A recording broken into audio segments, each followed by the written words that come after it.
Hello, నా పేరు కృష్ణ చైతన్య.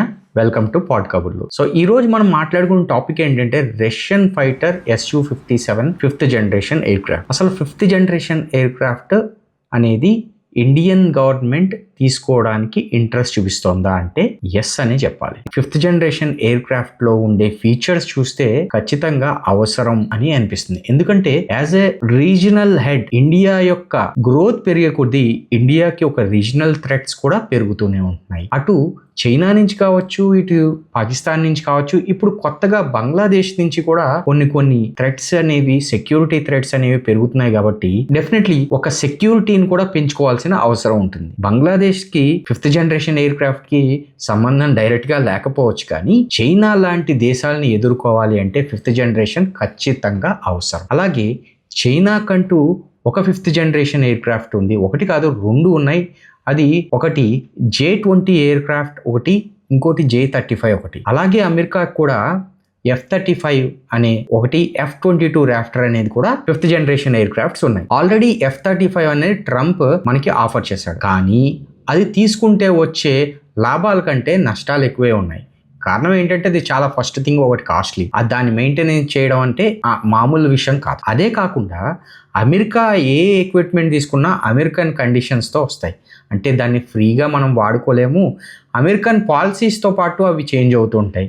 ఎందుకంటే అమెరికాకి శత్రువులు, మిత్రులు ఎప్పుడూ చేంజ్ అవుతూ ఉంటారు. దానివల్ల మనకి ఆ పాలసీస్ వల్ల ఎవరి మీద కావాల్సితే వాళ్ళ మీద వాడలేం. అందుకని అమెరికన్ ఎక్విప్మెంట్ తీసుకోవడం వల్ల అమెరికన్ పాలసీస్ కి మనం స్లేవ్స్ అయ్యే అవకాశం ఉంది. ఫ్రీగా ఎవరి మీద పడితే వాళ్ళ మీద. ఫర్ ఎగ్జాంపుల్ రేపొద్దున్న ట్రంప్ వచ్చేసి ఒక రకమైన, ట్రంప్ కి పాకిస్తాన్ కి ఇప్పుడు ఒక క్లోజ్ రిలేషన్షిప్ అనేది డెవలప్ అయింది. కాబట్టి రేపొద్దున్న F-35 అనేది ఒకవేళ మనం పర్చేస్ చేసినా పాకిస్తాన్ మీద ఉపయోగపడకుండా ట్రంప్ ఒక నిబంధనలు పెట్టే అవకాశం ఉంటుంది. అందుకని డెఫినెట్లీ అమెరికన్ F-35 అనేది డెఫినెట్లీ ఒక బర్డెన్ కింద మనకి తయారవుతుంది. అలాగే రష్యన్ ఎక్విప్మెంట్ అనేది ఎప్పుడూ కూడా మనకి అలాంటి కండిషన్స్తో రాలేదు. అదే కాకుండా ఫిఫ్త్ జనరేషన్ ఎయిర్ క్రాఫ్ట్స్ అనేది ఎందుకు అవసరం అంటే, ఫిఫ్త్ జనరేషన్ ఎయిర్ క్రాఫ్ట్స్లో ఒక స్టెల్త్ ఫీచర్ ఉంటుంది. స్టెల్త్ ఫీచర్స్తో పాటు ఏవియోనిక్స్ కావచ్చు, చాలా అడ్వాన్స్డ్ ఏవియోనిక్స్ ఉంటాయి. అంటే ఫస్ట్ ఫిఫ్త్ జనరేషన్ ఎయిర్ క్రాఫ్ట్లో ఉండే స్టెల్త్ ఫీచర్ని అండర్స్టాండ్ చేసుకుందాం.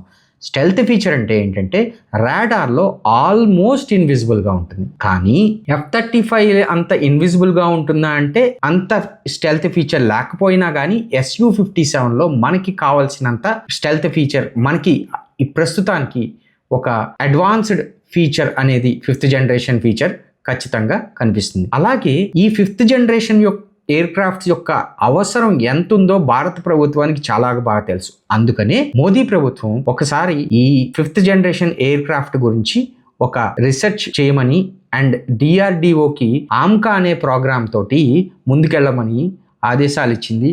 కానీ అది పూర్తి అయ్యేటప్పటికి 2035లో రూల్ అవుట్ అవడంతో ఇది చాలా దూరమే అని మనం చెప్పుకోవాలి. అందుకని 2035లో ఒక రోల్ అవుట్ అయినా కూడా ఒక దాని ప్రొడక్షన్ అయ్యి ఆల్మోస్ట్ ఇండియన్ ఎయిర్ ఫోర్స్ కి రీచ్ అయ్యేటప్పటికి 2040కి దగ్గర అవుతుందని చెప్పుకోవాలి. కానీ అంతవరకు మన ఎయిర్ ఫోర్స్ కి ఫిఫ్త్ జనరేషన్ అనేది అందకుండా ఉంటే గనక ఎదుర్కోవడానికి కష్టంగా ఉంటుంది. ఒకవేళ మన దగ్గర ఫిఫ్త్ జనరేషన్ ఎయిర్ క్రాఫ్ట్స్ ఉంటే గనక ఒక టాప్ సీక్రెట్ ఆపరేషన్స్ కావచ్చు ఖచ్చితంగా ఈజీగా చేయడానికి అవకాశం ఉంటుంది. అండ్ సర్ప్రైజ్ అటాక్స్ కావచ్చు, ఒక short term war like operation Sindoor లాంటి వార్ కావచ్చు, రేపొద్దున మనం చేయాల్సి వచ్చినా ఖచ్చితంగా అది చేసే అవకాశం చాలా సులభంగా ఉంటుందని చెప్పుకోవాలి. అందుకని డెఫినెట్ గా కన్క్లూజన్ చెప్పుకోవాల్సి వస్తే ఖచ్చితంగా ఫిఫ్త్ జనరేషన్ ఎయిర్ క్రాఫ్ట్ అనేది ఇండియాకి అవసరము. కానీ ఆల్రెడీ మనం ఇప్పుడు రఫాల్ తీసుకుంటున్నాం కదా, అంటే రఫాల్ 4.5 జనరేషన్, అంటే అందులో fifth generation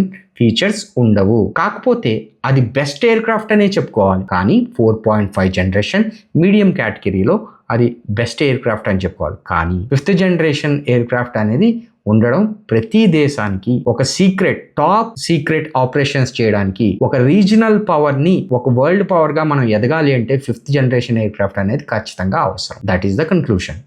thank you very much.